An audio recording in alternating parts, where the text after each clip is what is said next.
Ya, ciao. Kita kembali lagi di kata-kata Mustafa, membahas tentang sesuatu yang ada di sekitar kalian tapi kalian tidak akui keberadaannya. Dan ya, nah sesuai dengan judul, mungkin kalau kalian cari di berbagai macam media sosial, kalian akan menemukan banyak ya tentang pembahasan ini. Namun karena ya banyak DM yang masuk ke saya dan meminta pandangan sebagai seorang agnostik tentang hal ini, jadi ada salahnya saya juga tuangkan pandangan saya di sini. Namun ya sekali lagi, saya harap kalian-kalian yang melihat video ini berpemikiran atau berpandangan terbuka, atau bahkan memiliki hati yang terbuka untuk mencerna setiap apa yang saya bahas atau saya diskusikan. Karena ya sulit kalau dari dasarnya kita juga sudah intoleran, ya berat kan gitu kan ya. Ya jadi kita membahas tentang Pancasila tidak anti ateis. Dan kenapa ya beberapa waktu belakangan saya membahas ateis, karena memang ya banyak pertanyaan yang masuk ke DM dan ke private message ya seperti itu. Jadi ya biasanya kan saya bahas agnostik bukan agama pertama, atau tentang agnostikme. Nanti silangnya adalah saya merespon pertanyaan-pertanyaan yang masuk atau hasil-hasil diskusi yang masuk ke laman media sosial saya. Dan ya, sebelum kita masuk ke diskusinya, yang saya tahu Pancasila itu dibacanya adalah satu, ketuhanan yang Maha Esa; dua, kemanusiaan yang adil dan beradab; tiga, persatuan Indonesia; empat, kerakyatan yang dipimpin oleh hikmat kebijaksanaan dalam permusyawaratan perwakilan; lima, keadilan sosial bagi seluruh rakyat Indonesia. Kenapa sih dibacanya 1, 2, 3, 4, dan 5? Kenapa nggak dibacanya Pancasila yang pertama atau yang utama, ketuhanan yang Maha Esa misalnya gitu. Yang kedua, yang ketiga, kenapa nggak seperti itu gitu ya? Karena menurut saya Pancasila itu dituangkan dalam poin-poin atau dalam butir-butir, sehingga saat memahami Pancasila, semua yang ada di dalam Pancasila itu saling berkesinambungan, saling berkolaborasi, saling terkoneksi. Tidak ada yang utama atau tidak ada yang kedua, namun semuanya saling berhubungan dan saling penting begitu ya. Dalam memahami ini, menurut saya cara memahaminya kurang lebih seperti ini. Saat kamu punya atau saat ini kamu beragama, pedoman dalam agamamu adalah kitabmu, karena di situ semua tertuang apa yang harus kamu lakukan dan bagaimana kamu mempedomani imanmu gitu ya. Dan dalam agamamu pasti ada ideologimu gitu ya. Jadi agama apa sih punya ideologi? Tapi apakah yang di dalam kitab itu, misalnya nih halaman pertama, apakah halaman pertama itu yang paling penting dan yang harus paling menjadi sumber dari segala sumber dalam kitab? Kan enggak juga. Kalau misalnya agama itu seperti itu, ya tentunya pasti orang akan berpegang pada prinsip halaman yang pertama begitu ya. Dan itu juga menurut saya kenapa banyak orang-orang agama yang intoleran, atau banyak orang-orang beragama yang akhirnya cuman mengandalkan satu ayat untuk membenarkan tindakannya.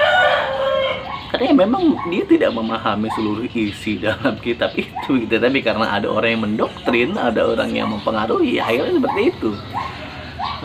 Sehingga saya pikir kalau kita berpandangan seperti itu, maka kita tidak akan memahami Pancasila seutuhnya gitu ya. Dan kenapa ada ketuhanan? Ya karena pada saat Pancasila dirumuskan, saat itu negara Indonesia adalah mayoritas orang warganya atau masyarakatnya berketuhanan. Itu yang utama, itu yang mayoritas. Dan pada saat itu kita tidak bisa pungkiri bahwa memang banyak tokoh-tokoh agama juga yang berperan dalam kemerdekaan Indonesia. Sehingga ketuhanan yang Maha Esa dituangkan dalam butir Pancasila agar memahami nih, di dalam negara kita itu negaranya masyarakatnya banyak yang berketuhanan. Namun jangan salah berprasangka juga bahwa ada juga kemanusiaan, karena ya tidak semua masyarakat Indonesia itu satu agama. Karena kita harus memperjuangkan persatuan. Bila ada perpecahan atau ada perbedaan, ya maka ada permusyawaratan, ada musyawarah. Semua itu untuk apa? Untuk mencapai keadilan sosial bagi seluruh rakyat Indonesia. Sehingga sebenarnya Pancasila mengajarkan kita untuk tidak menghakimi seseorang. Saya tidak tahu, mungkin saya selalu bilang bahwa bagaimanapun ideologi atau paham yang tidak ada sangkut pautnya dengan agama itu tidak akan pernah bisa setara. Itu kenapa orang selalu bilang, kalau komunis itu pasti nggak beragama, gitu ya. Padahal belum tentu juga. Bisa jadi paham atau ideologinya itu lebih tinggi perannya atau lebih rendah perannya. Jadi misalnya ada orang komunis, dia beragama, mungkin peran agamanya lebih rendah dan paham komunisnya lebih tinggi. Seperti kita yang hidup di negara Indonesia, ya bagaimanapun kita harus memegang paham Pancasila, kita harus memegang ideologi Pancasila. Untuk apa? Untuk memahami bahwa di negara kita itu patokan berkehidupan atau berkemanusiaan itu seperti itu. Kalau kamu hidup di Cina, ya mungkin bagaimanapun kamu harus menjadi seorang komunis, karena ya kamu jadi bagian dalam negara dengan ideologi komunis. Ya kan seperti itu kurang lebihnya. Jadi nggak bisa kita memaksakan bahwa karena di Pancasila itu ada ketuhanan yang Maha Esa, ya artinya kamu harus berketuhanan. Ya mungkin status ketuhanan itu penting, tapi memiliki paham yang lain ya mungkin juga. Artinya setiap orang yang mungkin dia adalah ateis, dia juga harus memahami bahwa Pancasila adalah dasar negara Indonesia. Jadi dia harus juga memahami bahwa ada ketuhanan yang Maha Esa di situ, bahwa orang-orang rata-rata mayoritas berketuhanan. Tapi menurut saya kembali lagi, Pancasila menurut saya tidak anti terhadap ateis. Itu kenapa selalu ada perdebatan, selalu ada diskusi, selalu ada bahasan bahwa sebenarnya Indonesia nggak melarang kok, atau Indonesia itu harus secara undang-undang tidak mengharuskan kok dalam KTP itu harus ada kolom agama. Karena ya orang punya berbagai macam perspektifnya. Jadi kalau orang yang beragama ya pasti berpendapatnya harus ada status agama. Kan seperti itu. Jadi di sini kan kelihatan ya nanti siapa yang benar-benar toleran, siapa yang benar-benar intoleran. Karena mungkin kalaupun orang berpikir enggak, ini nggak bisa menjamin toleran atau intoleran. Karena apa? Karena ya toleran itu punya batasannya, intoleran itu juga punya levelnya, begitu ya. Karena selalu ada cara ngeles masing-masing, tapi ya akan selalu ada pembahasan tentang ini, bahwa akan ada pihak yang mengatakan kayaknya kita nggak harus kok, KTP nggak harus kok diwajibkan ada status agama. Dan sekarang kan juga ya seperti yang saya pernah bahas, sudah mulai ada status agama ketuhanan yang Maha Esa. Ya kata mereka itu cara mereka untuk meyakini atau mengafiliasi bahwa ya mereka tetap berketuhanan. Ya, tapi dalam tanda kutip, dalam tanda lain ya mungkin mereka juga tidak ingin menunjukkan status agamanya, karena yang mereka pikir yaitu ranah privasi. Gak mesti kan ini sama juga kan kayak KTP kan juga status privasi kan. Ngapain juga sih KTP ditunjukin, nih aku punya KTP agamanya ini, golongan darahnya ini kan, enggak juga gitu kan ya.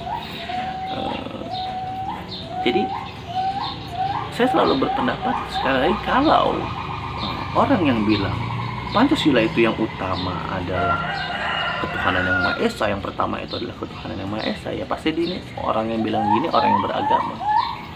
Tapi saya tidak tahu apakah dia benar-benar memahami Pancasila seutuhnya, sama seperti dia memahami agama seutuhnya gitu ya. Saya rasa ya paling dia cuma ngomong agamanya karena dia beragama.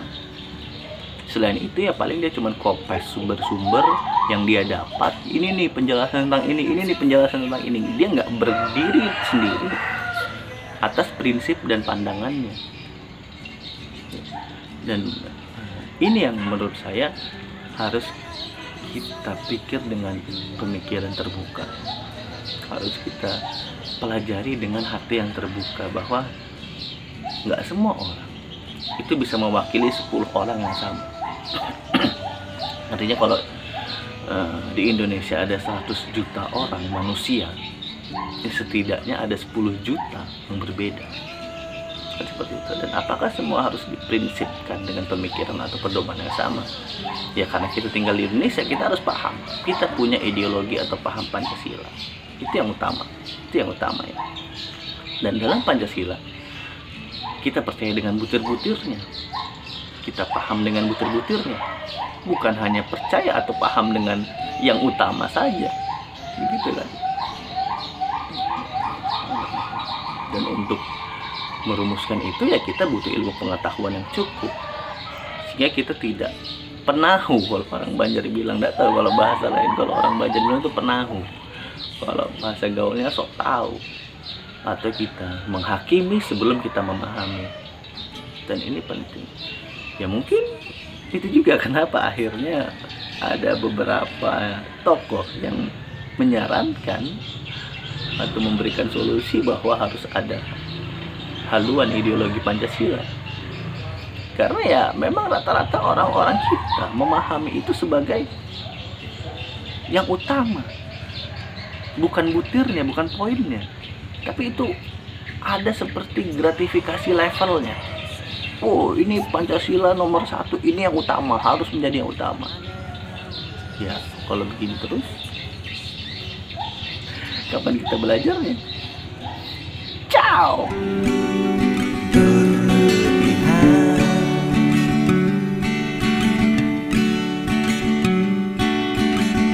Tak ada yang mau jadi seorang perokok,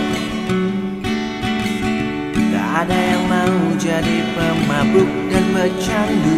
Tapi kenyataan hidup itu berbeda, berbeda.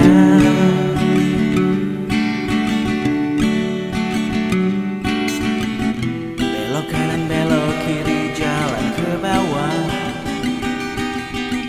Besok bohong, besok jujur, besok munafik. Terserah.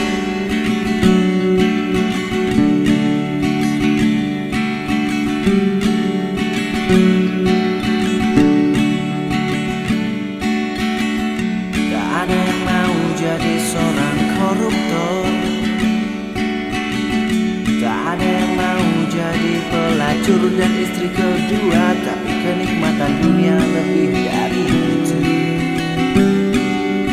Oh nikmatnya.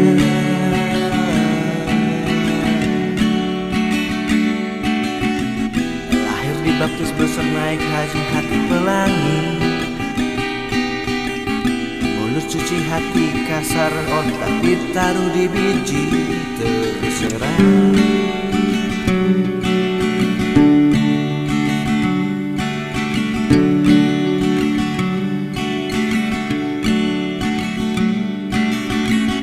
Kedamaian absolut katanya ada di surga, surga yang mana?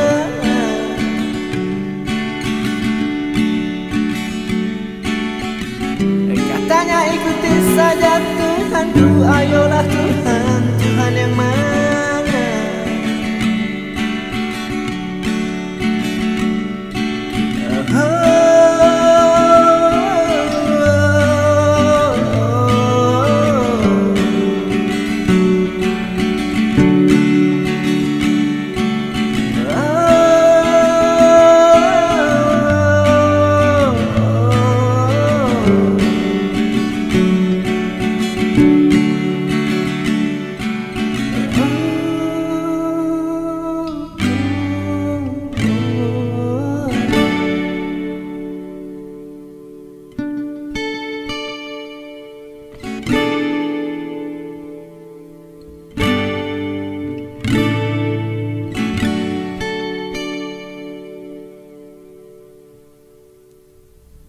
Kebaikan itu suci, tapi banyak baik ada batasnya.